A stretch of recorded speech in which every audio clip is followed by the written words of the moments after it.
amigos, somos Moisés y Carmen, y os vamos a enseñar nuestro barco. Que no, que es un kayak hinchable.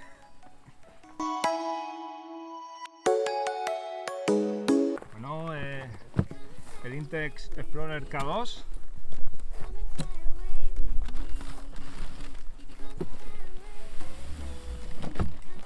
Como veis, viene aquí muy bien empaquetado. pesa poco. ¿Sí? Más viene en una bolsa.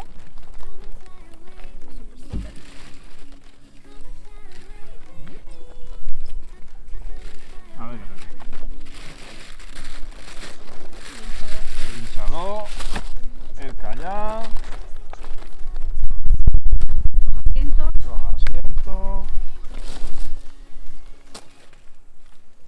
la aleta tiburón.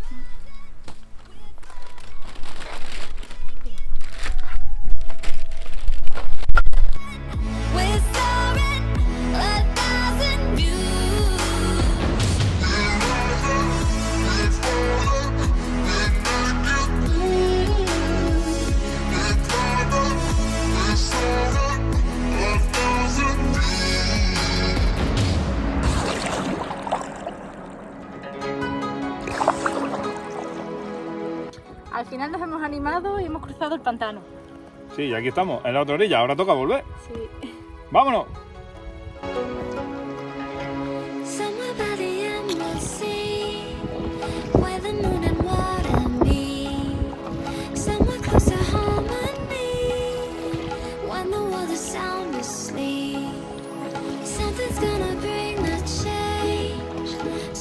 Aquello que veis allá al fondo es la Villorca, que es el pico más alto de los montes de Toledo, son 1601 metros. Entonces, la verdad que navegar aquí con esas vistas es espectacular.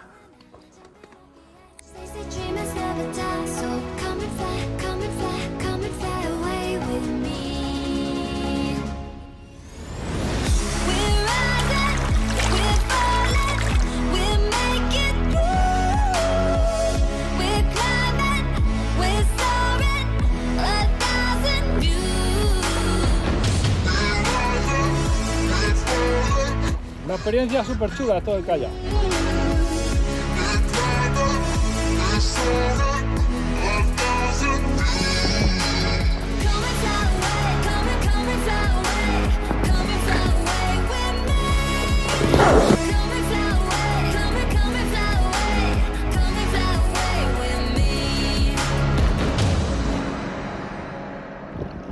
Something's gonna bring the change. Journeys we are meant to take. Something at the edge of space, calling us to fly.